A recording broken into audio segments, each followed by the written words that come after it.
At my brother's engagement party, he smirked and dragged me over to his boss. "This is Cassandra, the family failure," he announced loudly, his voice dripping with mockery. My parents nodded along, their faces twisted in discomfort. "Such an embarrassment," my mom muttered while my dad chuckled awkwardly. The room at the luxurious mountain lodge in Denver went dead silent. Snow was falling softly outside the massive windows, but inside, the air felt thick and heavy. His boss, a sharply dressed man in his late 50s, didn't laugh. He just stared at my brother, at my parents, then at me. When Parker said my name, Cassandra, the man paused for a split second, his eyes narrowing just enough that I caught it. Something flickered across his face, too quick to name, but it made my stomach twist. Then he smiled, slow and calm. "Interesting," he said quietly, turning to my brother. "Parker, I'll see you in my office tomorrow morning." No one knew what to say. My brother's grin faltered. I stood there frozen, the humiliation burning through me like fire. Minutes later, I made an excuse about a headache and slipped out into the cold night, driving home alone with my hands shaking on the wheel. If you've ever been treated like the black sheep by your own family, hit that like button and subscribe right now. Stick around, because this story gets insane. The next morning, I sat alone in my small house on the outskirts of Denver, staring at a cup of coffee that had gone cold hours ago. Sleep had not come at all. Every time I closed my eyes, the image of Parker's smirk and the silence that followed his words played on repeat. I had been labeled the family failure for as long as I could remember. At 41, I owned and ran my own independent financial consulting firm from a modest office downtown.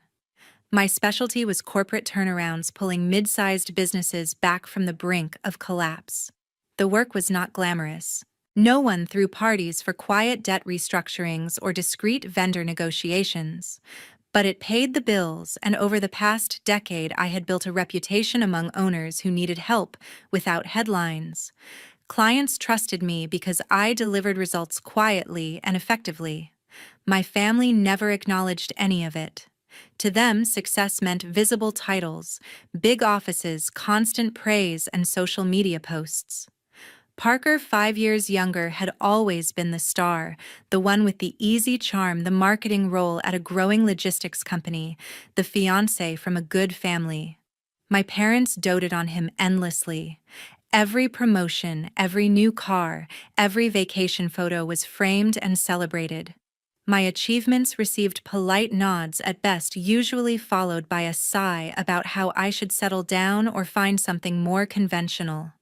3 months before the engagement party, Parker had called me out of the blue. "Sis, I need a favor," he said, voice light as if he were asking for a ride to the airport. "Savannah and I are planning this thing at the mountain lodge, and I'm swamped at work. You're good at the boring stuff, right? Could you handle a few vendor contracts I should have refused?" But he was my brother, and despite everything, that still carried weight. So I agreed to help a little. It started small, reviewing quotes from caterers and florists. Then I spotted serious problems. One contract Parker had already signed with the main event coordinator contained a clause that could have left him exposed to massive penalties if timing or deliveries went wrong. It was careless, the kind of error that could easily lead to a lawsuit if the vendor decided to enforce it. I spent 3 late nights on the phone renegotiating, getting the risky language removed, and securing better payment terms. Parker never asked what I had changed. He just said thanks and moved on. Then came the deposits. 2 weeks before the event, the photographer and the live band both sent reminders payments were overdue, and they were preparing to cancel. Parker had forgotten amid some work deadline. If those bookings fell through, the entire party would collapse. No professional photos for the big announcement, no music for the dances Savannah had planned so carefully. The lodge had strict rules, no refunds on the venue if key vendors pulled out. I wired the deposits myself, $8,000 for the photographer, another $6,000 for the band. I used money from a recent client retainer, telling myself I would sort it out later. Parker promised to pay me back immediately. "You're a lifesaver, Cass," he texted. The money never arrived. I kept working. The florist tried to add nearly $4,000 in premium charges that were not in the original bid. I caught it, called them directly, and forced a corrected invoice. The catering company quoted inflated rates for bar services. I negotiated them down by 20% after showing competitors' pricing. Every fix was done quietly from my home office late at night or early morning, so it would not interfere with my real clients. Parker never knew how close the whole event came to disaster. To him, everything simply worked out. At the lodge, he stood accepting compliments on how perfectly organized it all was, how professional the setup looked. Savannah smiled beside him, thanking him for making her vision come true. And then, in front of everyone, he dragged me forward and called me the family failure. If I had not stepped in, if I had not corrected his mistakes, covered his oversights, negotiated his bad deals, that party would not have happened the way it did. No photos, no music, possibly no venue at all. He would have looked incompetent in front of Savannah's family, his colleagues, and his future in-laws. But no one knew. Not Mom, not Dad, not Parker. They saw the smooth event and gave him all the credit. They saw me sitting quietly and assumed I had contributed nothing, as always. I had spent years proving them wrong in my own way, building a business that helped real companies survive real crises. Yet in their eyes, I remained the disappointment. The one who never married, never boasted, never demanded attention. That morning alone in my quiet kitchen, the weight of it pressed harder than ever.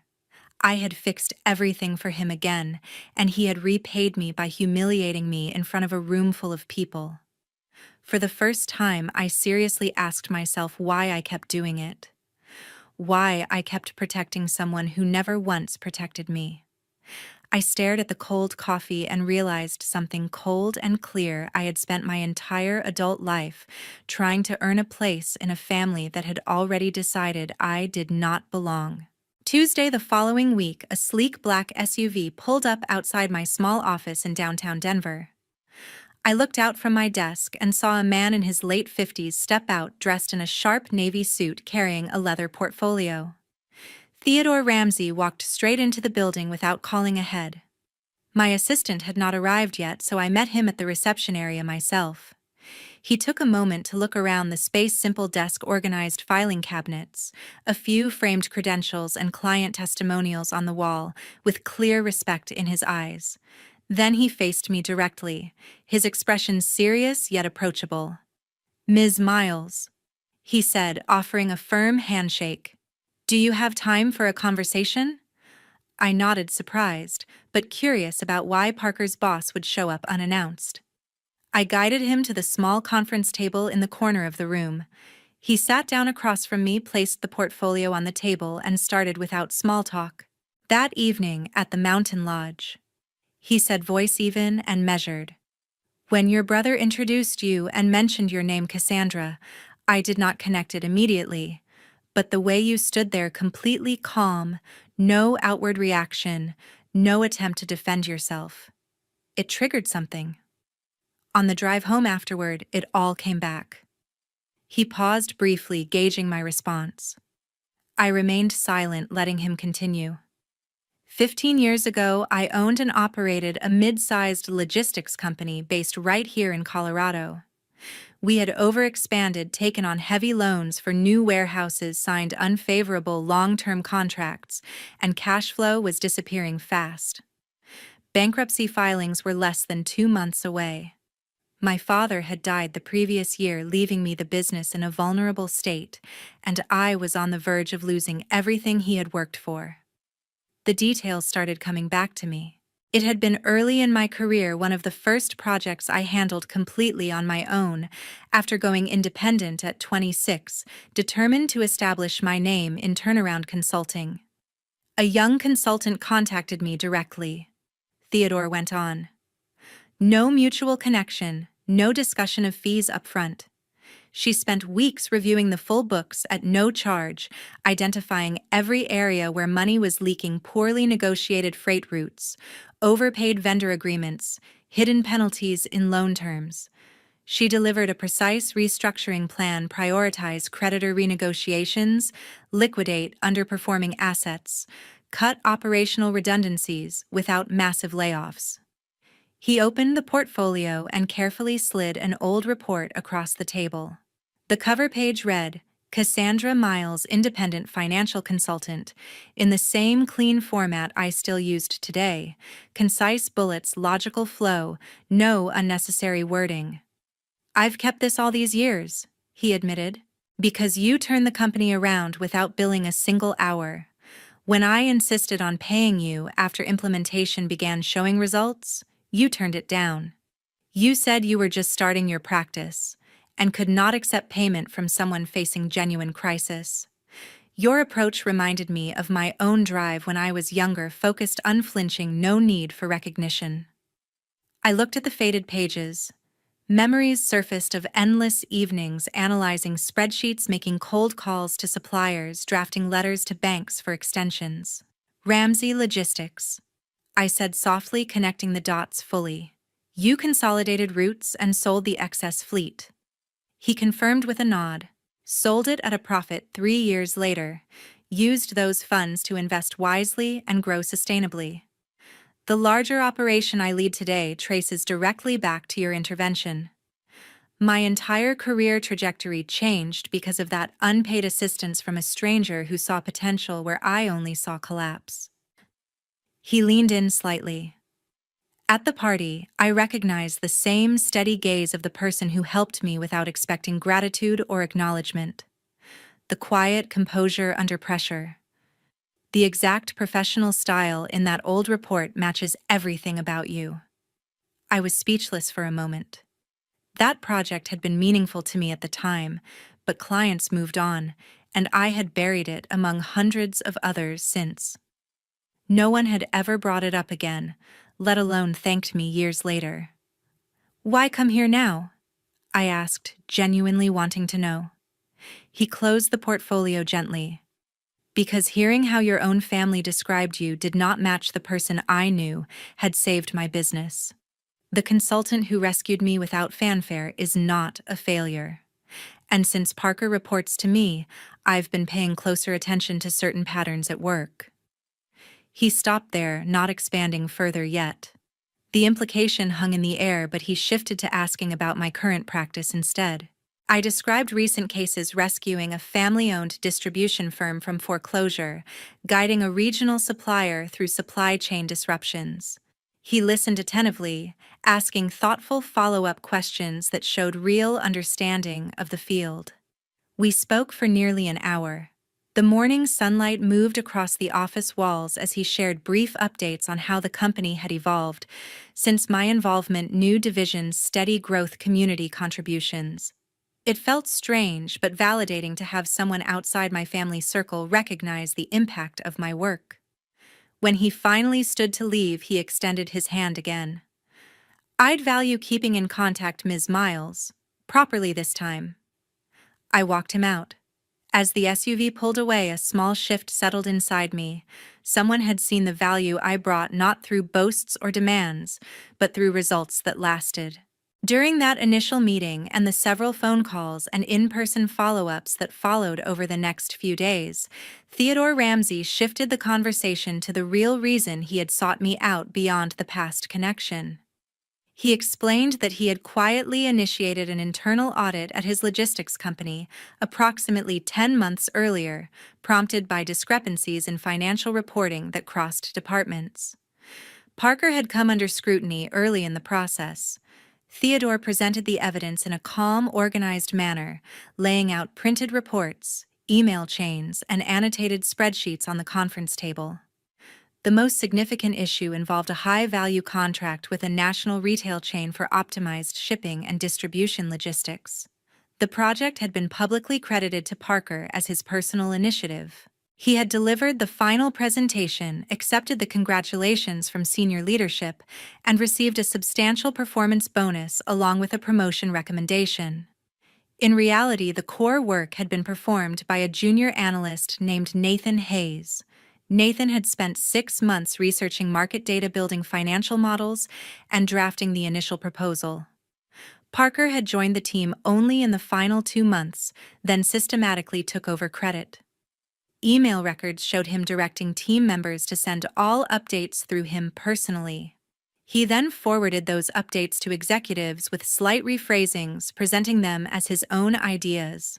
The commission tied to the deal amounted to $47,000, plus the added visibility that accelerated his career trajectory. That was only the beginning. Theodore opened another folder containing 18 months of expense reports. Parker had routinely submitted personal expenditures as legitimate business costs. A weekend trip to Las Vegas was documented as client development meetings with potential partners. A luxury hotel stay in Miami was labeled networking event coordination. High-end clothing purchases, suits, shoes, accessories were categorized as professional attire required for executive presentations. Even some preparatory costs for his engagement party, such as catering tastings and venue scouting visits, had been quietly billed to the company account. The total fraudulent charges exceeded $110,000. The pattern had started small minor reimbursements that slipped through and gradually grew bolder as no immediate questions arose. Theodore's forensic accounting team had cross-referenced every item against personal credit card statements, calendar entries, and travel itineraries. The mismatches were undeniable. I sat listening, a mix of disbelief and grim recognition settling in. Parker had always been quick to take shortcuts when it benefited him. Seeing the documented trail made the behavior impossible to dismiss as mere oversight. "Why share this with me specifically?" I asked during one of our later calls. Theodore responded thoughtfully. "Because I need someone I can trust to handle the next phase. We recently acquired 2 smaller subsidiaries, and the combined operation generates around $50 million in annual revenue. We're restructuring to eliminate redundancies, integrate systems, and ensure financial compliance. This requires an independent consultant with proven expertise in turnarounds, someone who prioritizes accuracy over politics." He slid the formal contract proposal across the table during our next in-person meeting. The terms were clear: a 6-month engagement, $250,000 in compensation, with provisions for extension based on results. The scope included auditing overlapping departments, recommending operational efficiencies, and overseeing the financial integration without bias. I reviewed the document carefully. The project would demand significant time-site visits, data analysis, stakeholder meetings, but the pay represented more than I typically earned in a full year. More importantly, it was an opportunity to apply my skills on a larger scale, working directly with an executive team that already respected my background. "I can't be involved in any decisions about Parker personally," I clarified. "You won't need to be," Theodore assured me. "The evidence is independent and will stand on its own. Your role would focus solely on the restructuring project." I took a few days to evaluate how the engagement would fit with my existing client load. I ran preliminary projections, considered the logistics of travel between Denver and the company's headquarters, and weighed the potential impact on my practice. The opportunity was substantial, and the trust Theodore placed in me felt validating in a way few things had. Before I signed, during our final call of the week, Theodore mentioned one additional point almost casually. While conducting the broader audit, his team had noticed some unusual financial transfers that appeared unrelated to company business but linked to family accounts. "I've seen a few irregular patterns involving funds connected to people close to Parker," he said, carefully choosing his words. "Nothing conclusive at this stage, and I'm not ready to draw conclusions without full context, but it's something I felt you should be aware of." He left the statement open-ended, offering no specifics. The hint lingered in the air, suggesting there might be more beneath the surface than workplace misconduct alone. I did not press for details. The contract stood on its own merits. The next day, I signed the agreement and returned it electronically. Theodore expressed immediate appreciation and outlined next steps: initial data access, scheduled site visits, and an introductory meeting with key department heads. For the first time in years, a major professional opportunity had come to me because of my track record, not in spite of family perceptions.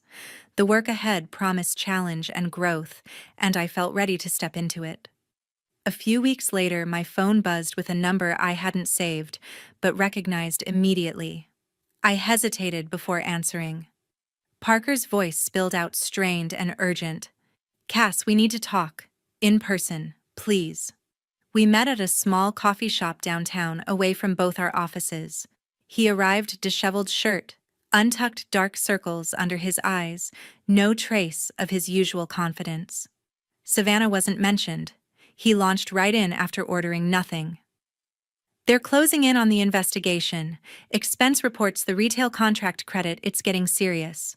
Theodore's people want corroboration from anyone familiar with my processes." I stayed silent, letting him continue. "You've glanced at some of my work before. Remember quick opinions on presentations.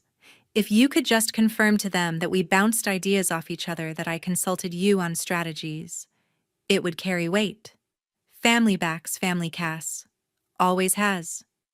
The plea in his voice was raw, almost convincing if I hadn't heard versions of it growing up. "I'm not going to lie," I said evenly. His expression hardened. "You owe me that much. Mom and Dad have always pinned their hopes on me. You can't just watch this happen. I don't owe you lies, and I'm staying out of it." He gripped the table edge. "This could end my career. The wedding, everything we've built, gone. You really want to be the one who lets that happen?"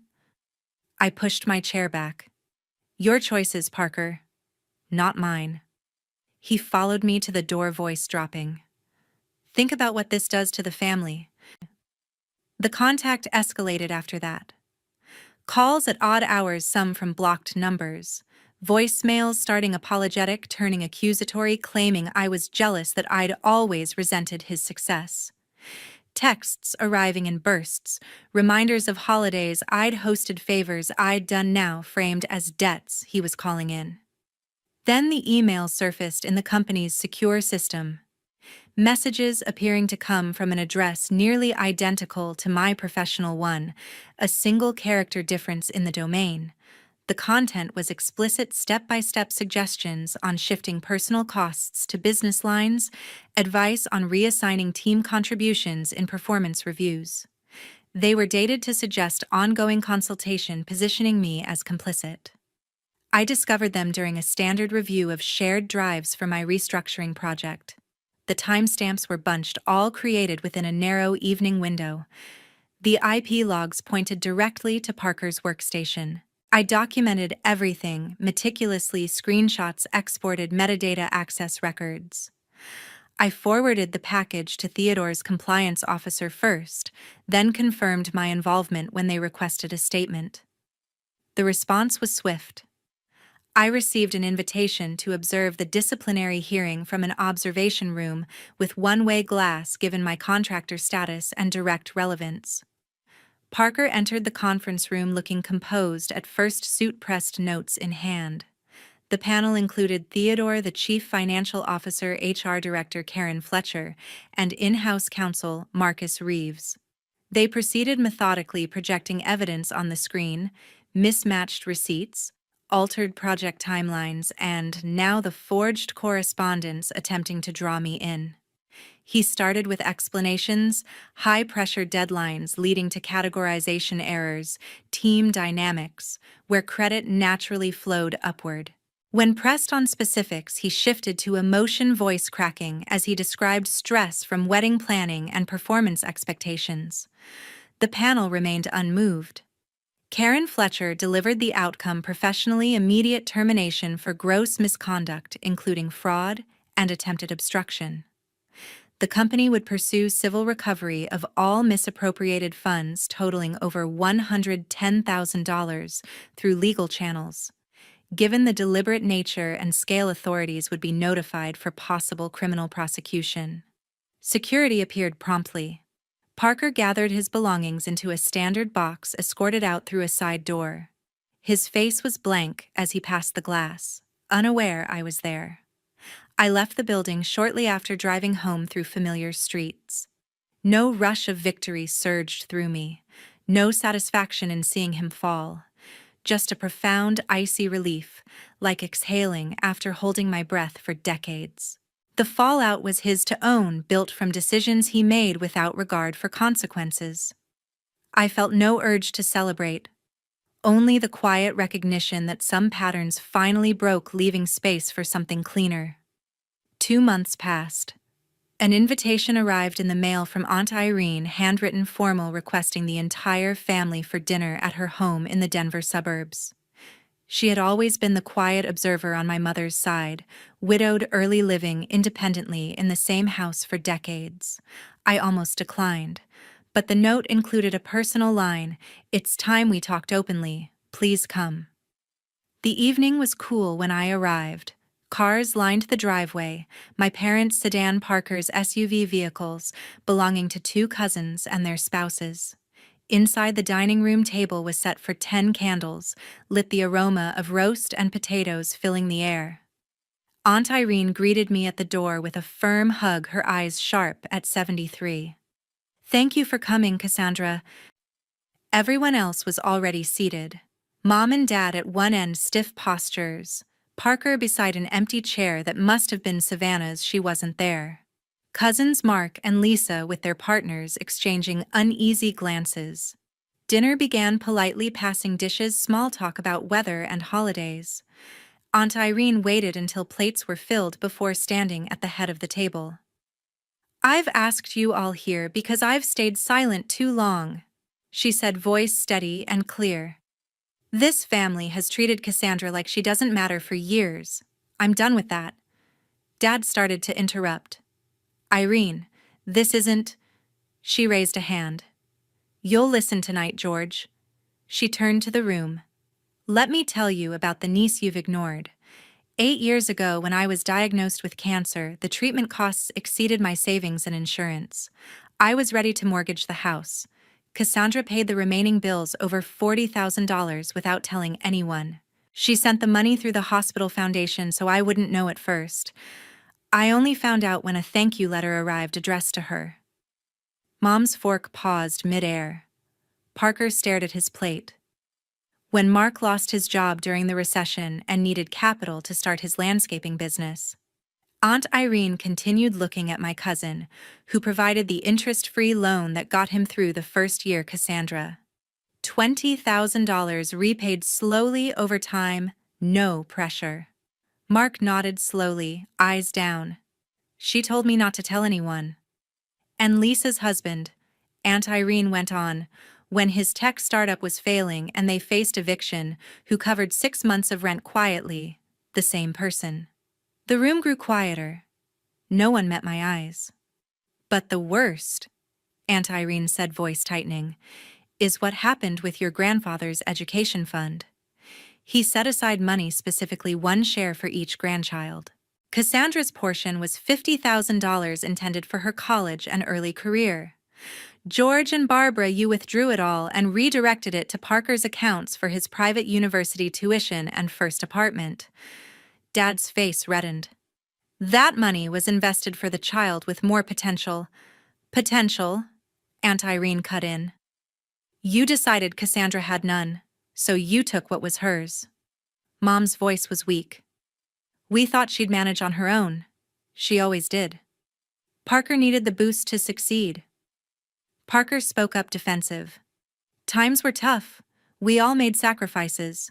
Cassandra turned out fine anyway." Aunt Irene looked at him directly. "Fine. While you used her inheritance to build the life you flaunted. And now, after everything that's happened at work, you still sit here, acting entitled." He shifted uncomfortably. "That's separate. Bad luck at the office?" No one responded. The cousins exchanged glances, clearly uncomfortable, but not contradicting her. Aunt Irene addressed the table again. Cassandra never spoke up because she doesn't need validation from any of you. She built her life on her own terms. But I won't allow this family to keep calling her the failure. She sat down. The silence stretched. Dad cleared his throat, started to speak, then stopped. Mom dabbed her eyes with a napkin. Parker pushed food around his plate. I stayed quiet throughout. The revelations weren't new to me. I had known about the fund for a while now, but hearing them spoken aloud in front of everyone shifted something. Dinner ended awkwardly. People left soon after dessert, murmurs of goodbyes, no lingering conversations. Aunt Irene walked me to my car. "I had to say it," she whispered. "For you and for the truth." I hugged her. "Thank you." Driving home, the words echoed. For once, someone had spoken for me when I hadn't asked. 1 year later, I made the decision final. I changed my phone number, updated all professional contacts, and set email filters to block anything from family addresses. Letters went unanswered, social media connections severed, no explanations, no farewell messages, just silence. The restructuring project with Theodore Ramsey wrapped up successfully ahead of schedule. The integrated subsidiaries ran leaner, more compliant, and profitable. He offered an extension ongoing advisory role at the executive level with equity options. I accepted. My firm grew. New clients came through referrals from his network. For the first time, my work operated on a scale that matched my capabilities, free from old shadows. I moved into a larger office space downtown, hired 2 associates, and took on selective pro bono cases helping small businesses in crisis the way I once started. The days felt purposeful, unburdened. Word filtered through distant channels about the others. Parker and Savannah separated quietly, then divorced. The legal recovery from the company drained his savings. Civil judgments piled on with interest. Job applications went nowhere. Background checks revealed the termination for fraud. He took contract gigs when he could, low-paying, unstable.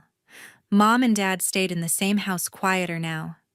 Holidays passed without gatherings. Occasional updates from mutual acquaintances mentioned regretful conversations, attempts to reach out through cousins. Messages I never received a second time. They aged visibly in photos I didn't seek out. Dad retired early, health complaints increasing. Mom volunteered more, filling empty hours. Neither found a way back into my life because I no longer left the door open. I didn't track their struggles closely. No satisfaction came from knowing the consequences, only the steady knowledge that my boundaries held. Some evenings, driving home through Denver streets, I thought about the years spent proving worth to people who refused to see it. The energy once poured into fixing things for others now fueled my own path. True kindness, I learned, finds its own direction when not twisted to earn approval. Toxic favoritism eventually consumes itself, leaving those who practiced it isolated in the ruins. Cutting ties completely wasn't cruel. It was the only way to protect what I'd built and keep moving forward without carrying their weight anymore.